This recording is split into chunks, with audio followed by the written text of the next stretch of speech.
오늘 본문은 바울 일행이 빌립보에서 겪었던 어려운 일들을 이야기하고 있습니다.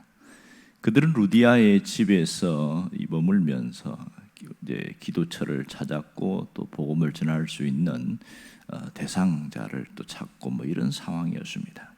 기도처를 찾아서 가는데 한 번은 이 귀신 들린 여인이 계속 소리를 지르는 거예요. 단순히 귀신만 들리는 게 아니고 이분은 점을 굉장히 잘 치는 그런 여인이었습니다. 특별한 것은 이 여인에게는 주인이 여럿이 있었다는 겁니다. 그러니까 고용주들이 여럿이 있었다. 이 여인을 통해서 큰 돈을 벌어들이는 그런 사람이 많았다. 그런 뜻이 되겠죠. 그런데 바울이 갈 때마다 하루 이틀이 아니고 계속해서 소리를 지르고 그렇게 하는데 그 내용이 보면 참 그냥 겉으로 보면 상당히 신앙적인 부분이 많이 있습니다. 우리가 살펴본 것처럼 이 여인이 뭐라고 소리 지릅니까? 지극히 높은 하나님의 종으로서 구원의 길을 전하는 자, 뭐 이렇게 떠들고 있는 거죠. 그 겉모양으로 보면 하나님을 높이는 것처럼 보이고 뭐 구원에 대해서 이야기하는 것처럼 보이지만 실상은 그렇지 않았습니다. 이 여인이 말하는 하나님의 종이라는 것은 제우스 신의 사자다 이런 뜻이거든요. 그리고 구원의 길이라는 게 뭐 좋은 길로 인도하는 사람 이런 뜻인 거죠. 그러니 정상적인 사람이 아니고 귀신 들린 사람이 이렇게 떠들어대니 사실은 많이 괴로운 거예요. 불편하기도 하고요. 결국 이 여인이 강조점은 바울에게 있었습니다. 바울 일행들, 사람에게 초점 맞추고 하고, 그러니까 결국은 복음을 전하는데 방해거리가 되는 거죠. 이걸 어떻게 해야 됩니까? 상당히 바울이 심히 괴로워했다는 거 보면 어제 말씀드린 것처럼 두 가지 이유입니다. 하나는 신앙적인 이유고요. 또 하나는 그 일어날 이후에 일어난 후폭풍입니다. 다시 말해서 이 로마인과의 충돌은 불가피한 상황이었습니다. 그러다가 결심을 하고 바울이 결국은 그 귀신을 내쫓아 버렸습니다. 귀신이 떠나가고 나니까 문제가 생겨버렸습니다. 이 여인이 점을 치지 못하는 거예요. 점을 못 치니까 그 고용주들 여러 명이 갑자기 수익이 딱 끊어져 버린 겁니다. 오늘 본문은 그 이후에 일어난 폭력적인 사건을 이야기를 하고 있습니다. 19절에 보니까 명확하게 이야기합니다. 이들이 상당히 불이익을 당하고 어려움을 당하는데 사실은 귀신에게 사로잡힌 여인을 고쳐줬으면 굉장히 좋아할 일이고 기뻐할 일인데 이 고용주들은 전혀 그런 반응을 보이지 않았습니다. 오히려 잡아가지고 장터의 관리자들에게 끌고 갔다 이렇게 이야기합니다. 여기서 장터라고 번역된 헬라어를 보면 아고라 이렇게 나와 있는데 당시에 보면 아고라라는 광장이 있어요. 굉장히 유명합니다. 그러니까 여기서 장터는 어떨 때는 시장으로서 역할도 하기도 하지만 사실은 중요한 재판을 하거나 백성들이 모이는 민회 이런 공공장소로서 쓰이는 곳이 장터입니다. 그러니까 당시에는 아고라라는 말로 많이 사용되었죠. 여기에 이제 끌고 가서 관리들이라는 것은 이것을 관리하는 집중적으로 담당하는 사람, 그래 고위 관료들을 말하고 있겠지요. 여기에 끌고 가고 있습니다. 왜 이렇게 끌고 가는데 다른 사람들은 가만히 있었을까? 지금 바울 일행이라고 했으니까 4명이 가잖아요. 그러면 바울과 실라가 끌려갈 때 두 사람 디모데와 누가는 뭘 하고 있었을까? 이런 생각을 하게 됩니다. 그러면 장정 4명이 있다면 이들을 얼마든지 막을 수 있을 텐데 생각을 해봅니다만은 이 고용주들은 돈을 가진 자였고 그 곳 안에서도 상당한 보이지 않는 힘을 갖고 있는 자들이었다는 것을 알게 되죠. 그렇다면 바울과 실라를 다 끌고 갈 때 단순히 자기들이 했기보다는 자기 밑에 사람들을 부렸고 그 폭력적인 그런 사람들을 고용했기 때문에 감당할 수 없었다는 것을 짐작할 수 있습니다. 자, 그렇다면 왜 바울과 실라에게 이러한 폭력을 행했을까?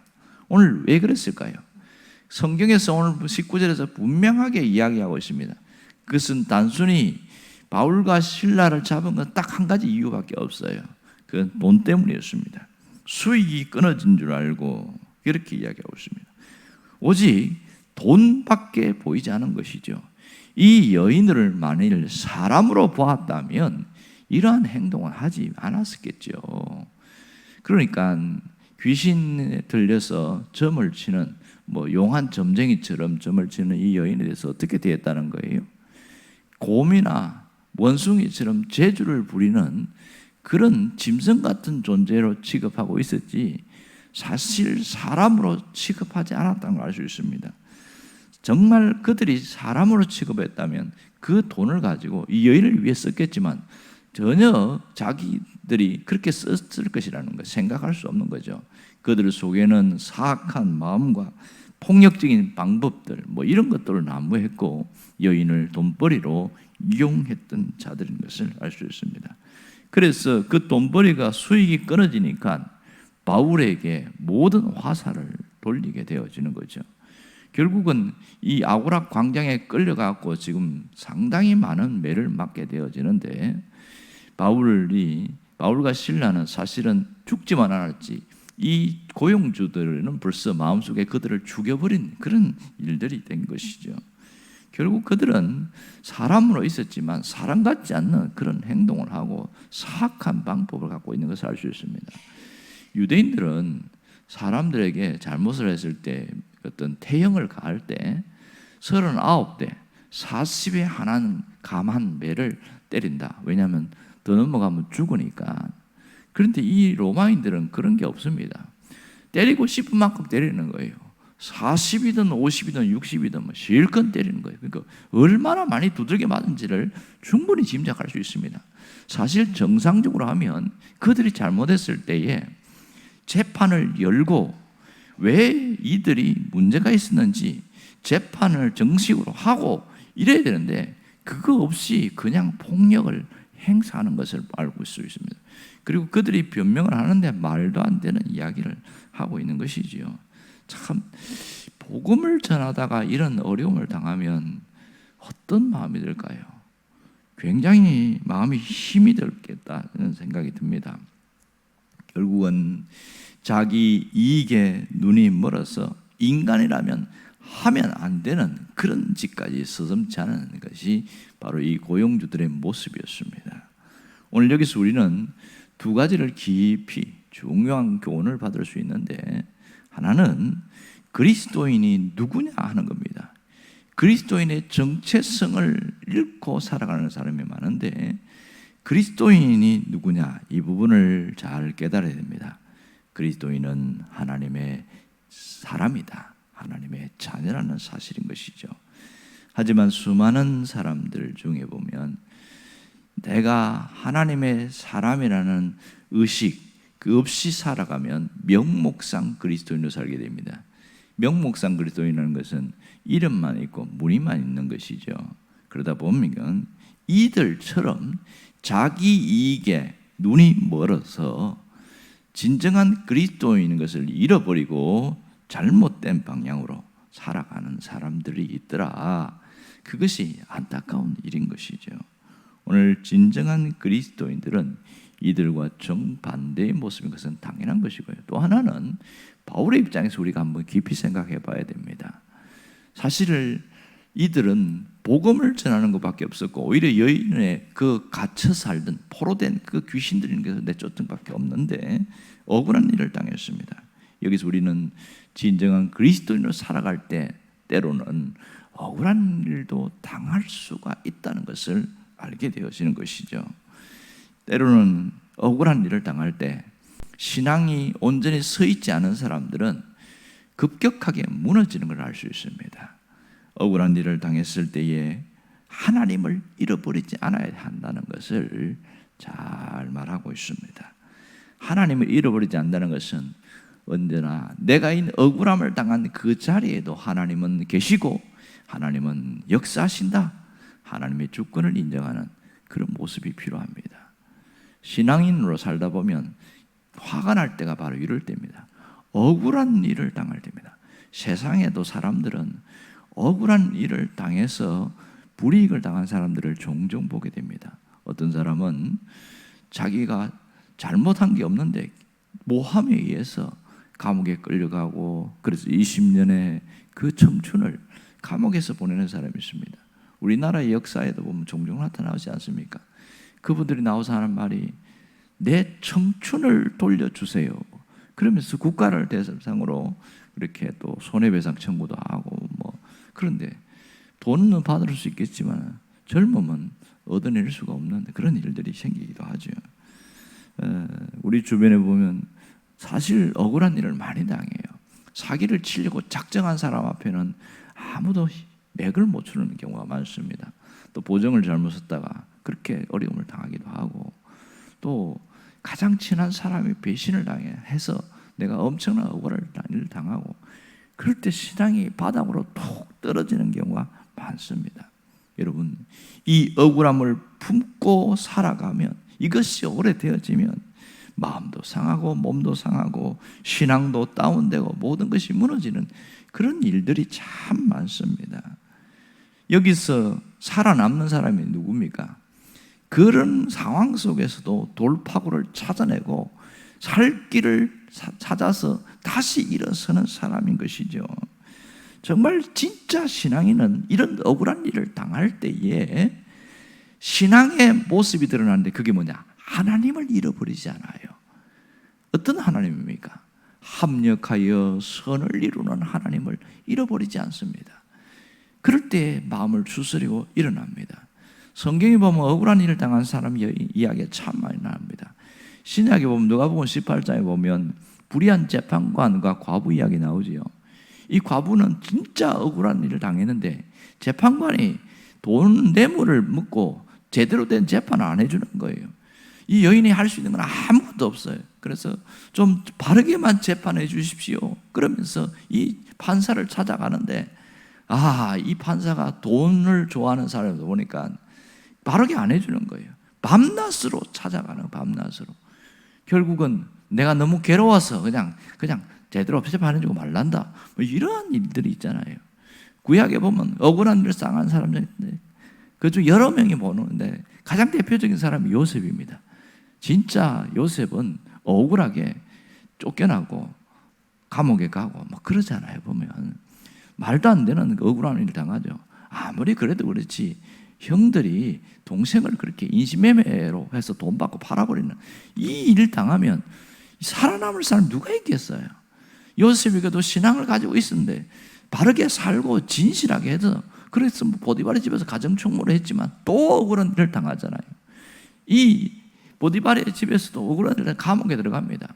웬만하면 이러면 거의 극단적인 선택을 하든지 아니면 하나님을 원망하고 철저하게 하나님을 저주하든지 이렇게 끝났을 겁니다. 거기서도 희망이 있는가 하고 그렇게 꿈도 그렇게 해몽해 줬는데 또 억울한 일을 당합니다. 배신을 당하지 않습니까? 그래서 이게 그런 배신을 당하고 이런 상황들이 반복되어지는데 요셉이 잘한 게 뭐예요? 그 가운데서도 하나님을 잃어버리지 않았다는 사실입니다. 만일 하나님을 잃어버렸으면 어떻게 됐을까요? 그가 총리가 되었더라. 그런 결과가 나올 수가 없는 거죠. 사실은 순간순간 감정이야 복받치기도 하고 왜 하나님 내가 이렇게 끊임없이 이렇게 배신과 억울한 일을 당하며 살아야 됩니까? 그런 하소연을 할 수 있겠지만은 그런 가운데서도 하나님을 잃어버리지 않다는 게 대단히 중요합니다. 하나님의 주권을 붙들고 사는 사람은 하나님이 그 억울한 일을 갚아 나간다는 걸 알 수 있습니다. 우리는 요셉이 총리가 된 것에 집중하지만 그가 억울한 일을 당했을 때 어떻게 이겼는가는 사실은 관심을 갖지 않을 때가 참 많습니다. 요셉이 뒤에 나중에 하는 말을 보세요. 당신들은 나를 해하려고 이렇게 보냈지만 이것은 하나님이 나를 보내신 것이다. 이렇게 해석을 합니다. 그러니까 그 억울한 일을 재조명하는 것이죠. 하나님이 우리 가문 전체를 살리려고 나를 여겨서 보냈다. 그러니 너무 두려워하지 마세요. 하나님은 선으로 바꾸셨습니다. 이렇게 표현합니다. 이런 신앙을 가지기 위해서는 평소의 신앙이 대단히 중요한 거예요. 평소에 감정이 이렇게 뒤틀리고 다운되고 이럴 때에 하나님에 대한 신앙으로 계속해서 붙들고 일어서는 사람은요, 그런 자리에 가서도 여전히 반복적으로 하나님을 잃어버리지 않습니다. 하나님을 잃어버리지 않는다는 것은 하나님의 절대 주권을 인정한다는 것이지요. 모든 것이 합력하여 선을 이루게 하시는 하나님을 철저하게 믿는 겁니다. 결국 요셉뿐만 아니라 지금도 하나님의 주권을 믿고 합력하여 선을 이루는 하나님을 믿는 사람은 그대로 역사하시는 거예요. 우리가 할 일은 딱 한 가지입니다. 내가 이 속상하고 화가 나고 그런 모든 일, 그 원수 갚는 것을 하나님께 맡기는 거예요. 이것은 훈련되지 않으면 불가능한 일입니다. 속상하고 억울한 것도 하나님 갚아주세요 하고 손을 놔야 잠도 자고 밥도 먹고 편히 쉴 수 있고 마음의 안정을 가질 수 있는 것이지, 그것을 묵상하고 괘씸해하면서 계속 생각하는 순간 우리는 평안이 없고 늘 고통스러운 겁니다. 여러분, 맡기는 게 쉬운 게 아니에요. 신앙의 가장 높은 자리에 올라가는 것이 맡기는 겁니다. 손을 놓는 것은 정말 신앙적으로 소중한 일입니다. 오늘 어떤 일을 당했든지, 과거에 어떤 사건이 있었든지 철저하게 맡기겠다는 고백이 있어야 하고, 오늘 하나님의 주권을, 어떤 상황에서도 주권을 인정하며 합력하여 선을 이루시는 하나님을 저는 오늘도 믿습니다. 이런 고백이 있기를 바랍니다. 결국 신앙으로 극복할 때 모든 것을 이기게 하시는 하나님의 역사를 보게 되어집니다. 여러분들이 그 주인공이 되기를 주의 이름으로 축원합니다. 기도하겠습니다. 살아계신